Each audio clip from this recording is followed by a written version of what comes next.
next up, we had a poster competition. We had several entries who they submitted some of their work in the mHealth space, and they were all excellent entries. There can only be one winner, and we have her here today.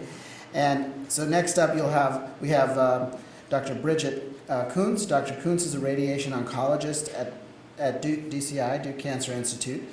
She balances her clinical and laboratory research in the area that can be in which she hopes to translate some of these work that she's doing to improve the quality of life of cancer patients. The overarching goal of this research is to reduce the side effects of radiation and improve the quality of life of survivors. And this includes clinical trials that optimize and, where possible, safely reduce cancer treatment risks. She's focusing attention on how to enhance cancer survivor experience and improve quality of life after cancer.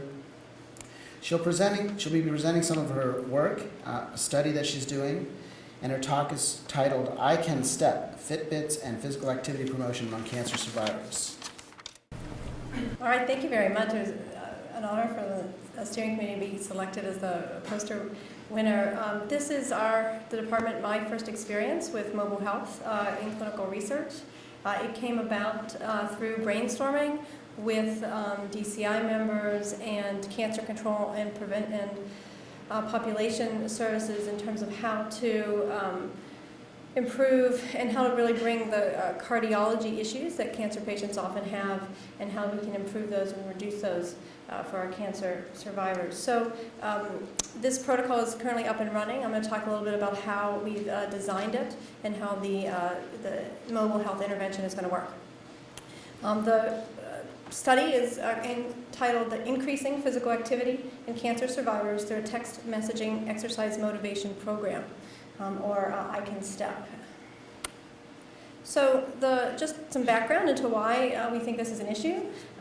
There's really a significant interplay in cancer and cardiovascular disease, from the point where cardiovascular disease can impact on the ability of cancer patients to get effective treatment, to the fact that many cancer patients have an increased risk of cardiovascular disease after treatment. And as I tell my breast cancer patients all the time, more more breast cancer survivors die of heart disease than of breast cancer. I mean, we need to make sure that we're addressing that health issue and not focusing just on their cancer. And this may be some data as to why cancer patients have such a high issue with cardiovascular disease. These are some interesting studies. One is out of the Carolina Breast Cancer Study, so it's patients across North Carolina and South Carolina. And what they found is that generally, and we know from our just being in the Carolinas, that physical activity is a major issue here, and it's actually worse for cancer survivors. In general, about, I think, 60% of patients pre-diagnosis were actually doing their daily recommended physical activity, measured as the MET, self-reported MET. And then after diagnosis, after treatment, that dropped down to where only 35% of patients were doing the recommended activity levels. And this is from not just during chemo, but afterwards. They never get that physical activity back. But we can, and a study that was recently completed at UNC showed that patients who were getting real heavy-duty chemo, leukemia patients in the hospital, and by giving them an exercise intervention program, they were able to both prevent the fatigue that you see that comes with chemo and overall prevent the decrease in physical health, stamina, and just general health score. So the exercise can be a very effective strategy to improve the patient's health and improve their cancer treatment symptoms. And so that's what we wanted to apply, and how are we going to motivate patients to exercise more. So in terms of behavior change with cancer patients, everything's been tried. Originally, when looking at behavior changes of diet and activity levels, Duke has had long experience with both paper studies. Fresh Start was a study that was done here by Wendy DeMark-Wanafried before she moved to University of Alabama. And they looked at tailored and generic mailed interventions, paper education. And they found that it was able to increase the amount of activity the patients reported over about a year's effort. They then did a telephone study because of the cost involved with paper mailings, and they found that the telephone study also worked. But now looking at Again, trying to improve cost and trying to also improve the frequency with which we interact with patients. There have been some questions about being able to use mobile health strategies. So here's some experience, and you probably know these better than I, for some of you in this audience, but these are other examples that I learned about where Duke has employed mobile health strategies to increase behavior change in a number of populations. None of these were cancer populations, but this experience and collaboration with the Bennett Lab and with the Cancer Control and Prevention was really what brought us together in talking about doing this study. So this is a busy slide, but this is explains the study that we're doing. We're enrolling two groups of patients on treatment and survivors that are within 1 year after treatment. They can have any cancer, but we're really looking at those two timings. This is just a pilot study, so we're looking at enrolling 30 patients. Patients will get baseline 6-minute walk, quality of life questionnaires looking at fatigue, depression, and what their physical activity level is at baseline. And then they are initiated on our mobile wearable activity monitor and our text message program. After 3 months, we reevaluate those outcomes, and that's the bulk of the study. At that point, the program stops.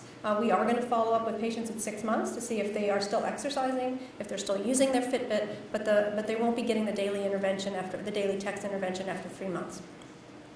The outcomes of the study, the specific aims, but primarily number one is to test the feasibility in our cancer population. Is this a program that patients are interested in? Can we enroll, and can they complete the 3-month program?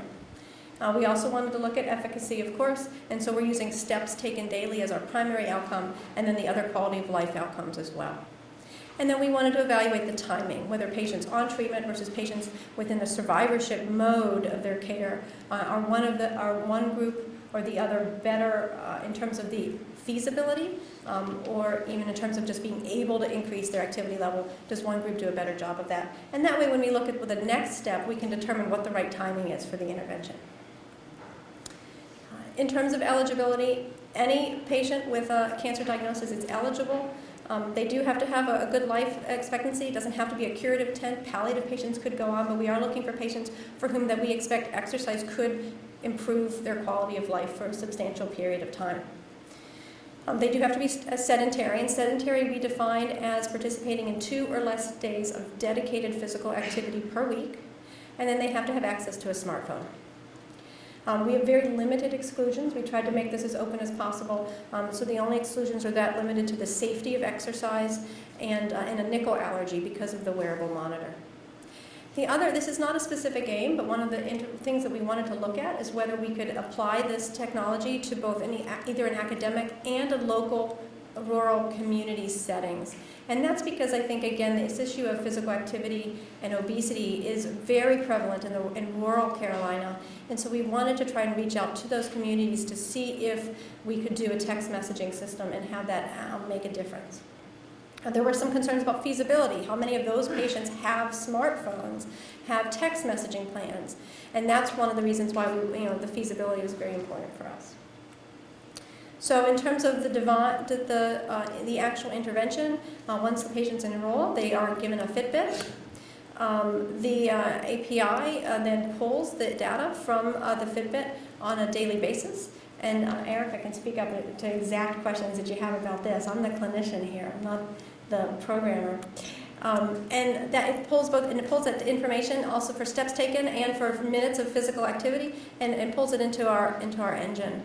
And then the prompt was written to do a series of algorithms to be able to determine what message goes back to the patient as a motivational message each day. And these are tailored messages. The early data from papers suggesting that tailored messaging based on that person's goals and activity levels were important, and did a better job than generic. So these messages are related to what they did the day before, what their goal is, related to the weather where they live. So we're trying to give information that helps them connect to the program.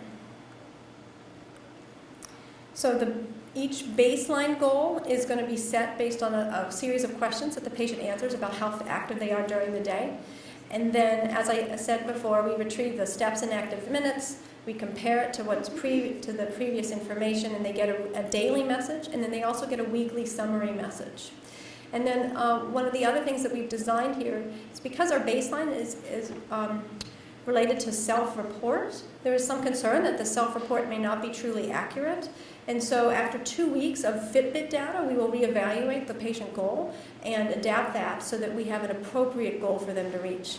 And then we'll do that several time points. So I think my time is almost up, I'm not sure. This couldn't be done without a large number of people. This was funded through our Department of Radiation Oncology, our co-investigators, and particularly our research team leads, a data manager, and statistics have been outstanding and really quite impressive to work with this whole team. We did use Marissa for the design of this, and it was really helpful. I'll put in a plug for her office in terms of getting through the initial IRB. So it was very, very useful to use the doctor support there.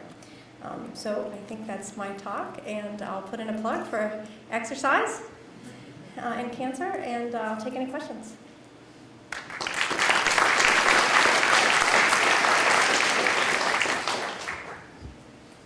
Hi, Donna Scott, University of Southern California. Great talk. I'm going to ask you such a weird, detailed question. Sorry, guys, but we're in the middle of something very similar. And if one of your inclusion criteria is a certain amount of time left to live, as it were, who do you ask that question? So it's driven by the providers. So at Duke, there's no cold calls. All patients are, any conversation about research is initiated by a provider that knows the patient. So the provider would make that decision, this is a patient that's appropriate for this study. And then they reach out to our research team. So the patients aren't having to that conversation doesn't happen on a patient research level. Yeah.